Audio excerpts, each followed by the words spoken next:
La CONADEP nació en un contexto sumamente complejo, donde las amenazas a la naciente democracia eran constantes. En ese sentido, los militares no estaban reprimidos para nada, estaban vivitos y coleando. Y en ese sentido, los documentos que obran en el archivo de la DIVBA muestran que esta Dirección de Inteligencia siguió muy de cerca todo el desarrollo de la investigación de la CONADEP. El gran desafío, en definitiva, era generar las condiciones para que esta vez la vuelta de la democracia sea para siempre y no sea solamente una etapa. No se hizo lo ideal, se hizo lo posible.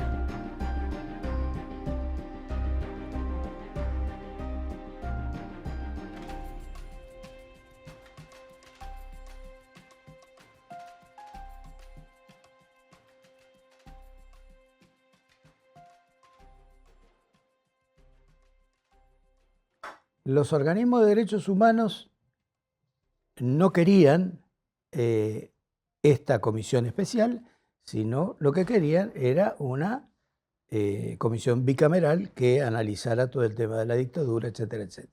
Un día me llama a Casa de Gobierno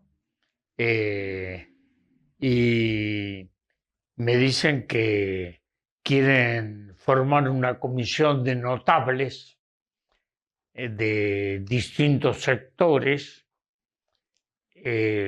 para integrar esa comisión para la cuestión de los desaparecidos, lo que ocurrió durante la dictadura. Y yo le digo, mire, nosotros trabajamos en la campaña electoral para formar las comisiones bicamerales. Entonces Alfonsín dice, bueno, pero esto va a traer muchos problemas por la lucha política, mejor es una comisión de notables.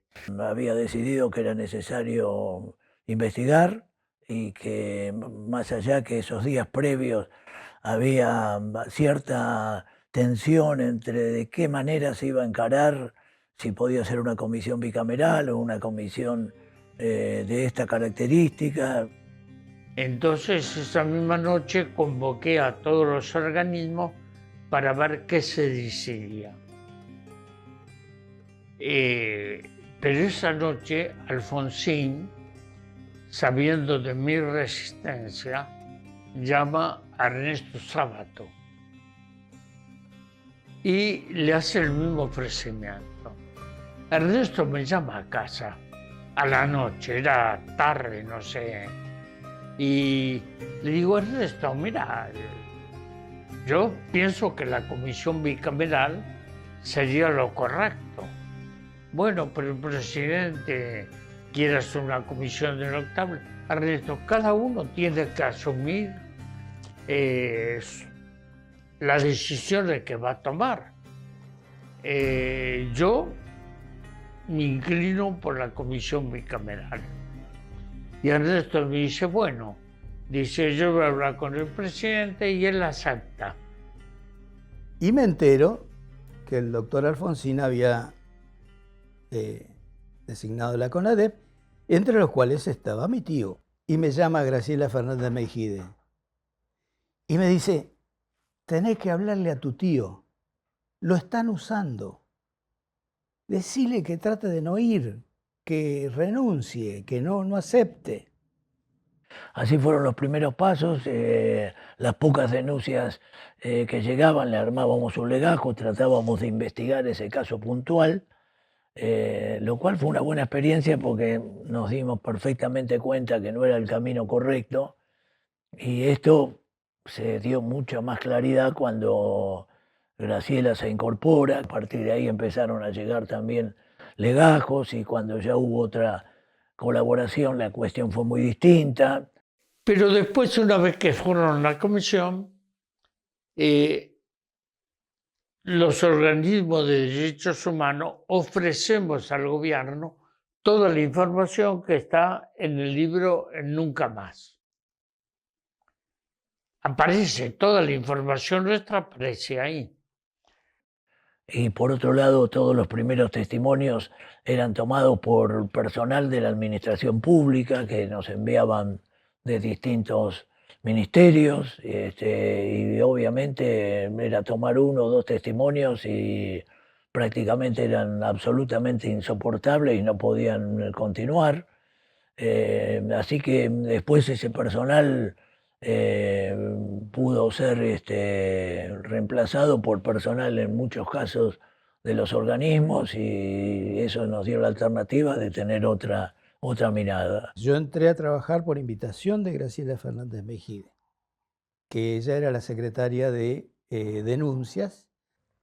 Pasaron, creo que fueron 3 o 4 meses de recepción de denuncias, y entonces 5 de nosotros fuimos separados para hacer lo que se llamó la comisión del informe.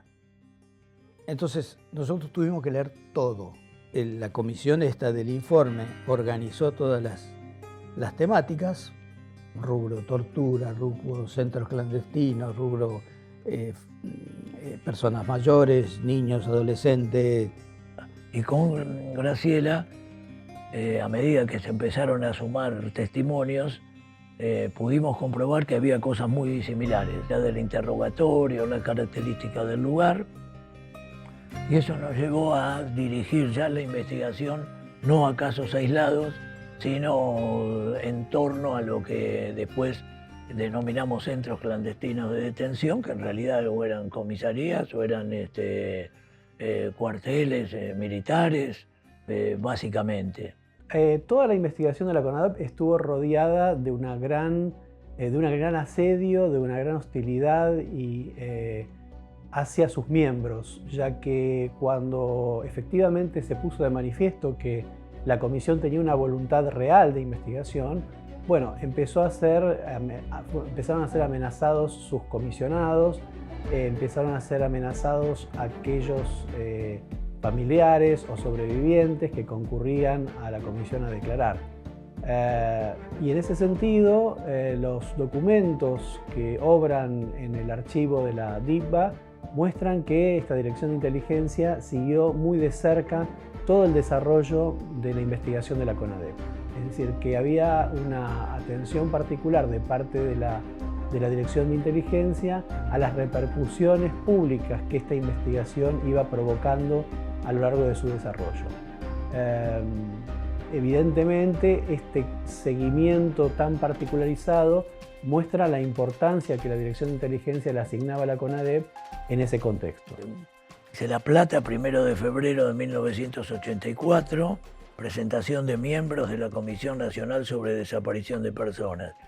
En el día de la fecha, siendo las 16:30 horas, se presentan en la oficina de guardia de esta Dirección General los abogados Daniel Salvador y Susana Lilia Watt, señalando pertenecer a la Comisión Nacional sobre Desaparición de Personas y hallándose interesados en conocer la actual denominación de este organismo, como así el que detentaba en periodo anterior, el haber llegado en más de una oportunidad y encontrar las puertas violentadas con los archivos que quedaban ahí, que nosotros habíamos tomado ciertos recaudos porque siempre se hacía esa opinión, pero claramente hubo amenazas allí. Por un lado, encontramos documentos que dan cuenta de hechos que materializaron ese hostigamiento, por ejemplo, la explosión de una bomba de estruendo en dependencias del Canal 13, en el cual se filmó y se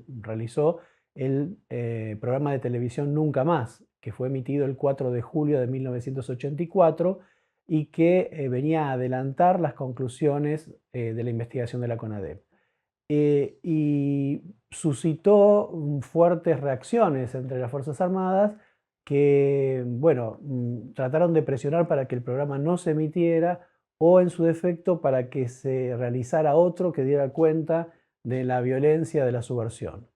Alfonsín llegó a discutir con sus ministros y colaboradores la posibilidad de prohibirlo, pero cuando esta posibilidad se insinuó, Ernesto Sabato fue tajante y dijo que si el programa se prohibía, él renunciaba a la presidencia de la CONADEP. Y aparte se tomó recaudo partiendo de la base de que lo más probable era de esta resistencia, que era muy importante que tome un estado público previo. Finalmente, Alfonsín propuso una salida que era la intervención de Antonio Trócoli, ministro del Interior, haciendo una especie de preámbulo al programa, y tras las palabras de Sábato, el programa se hilvana a partir de las voces de los familiares, sobrevivientes y organismos de derechos humanos.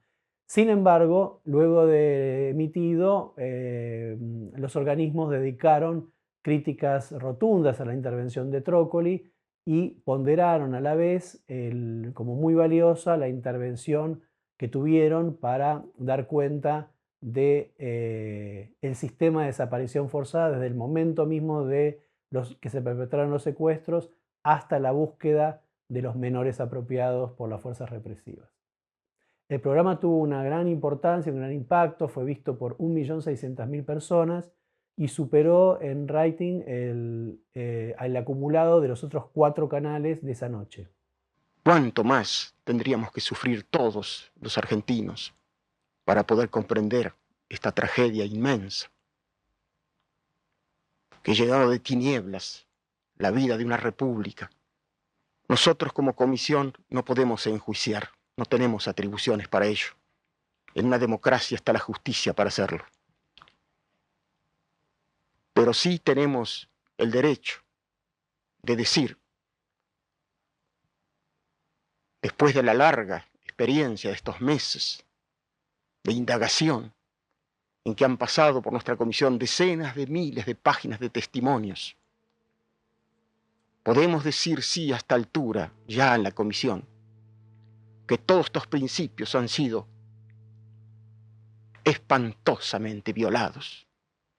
De manera que esto es un crimen, un monstruoso crimen de lesa humanidad. En aquel momento sabíamos que era un tremendo desafío, una esperanza,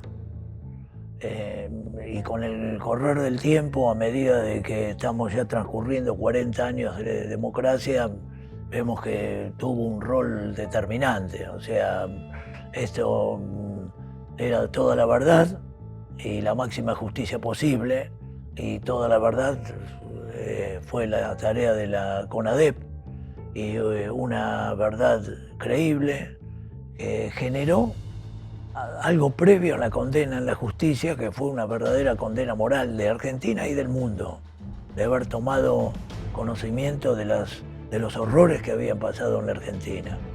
Podría decir que esa previsión de la Dirección de Inteligencia de la Policía acerca de la trascendencia que tenía la investigación en la CONADEP se confirmó plenamente. Fue una investigación que a 40 años todavía sigue proveyendo documentos y pruebas para los juicios por crímenes de lesa humanidad que están en curso en el país. La certeza de el desastre que hicieron no está en manos de la CONADEP, sino está en manos de los propios militares. Ellos, que me parece a todas luces han sido sumamente cobardes, metieron bajo la alfombra lo que hicieron. Son ellos que tienen que decir cuántos matamos, cuántos destruimos. Los organismos de derechos humanos asumimos nuestra responsabilidad para que ese nunca más sea actualmente, nunca más, y no retroceder en lo que hemos avanzado en la lucha por el derecho de verdad, justicia y dignidad de un pueblo.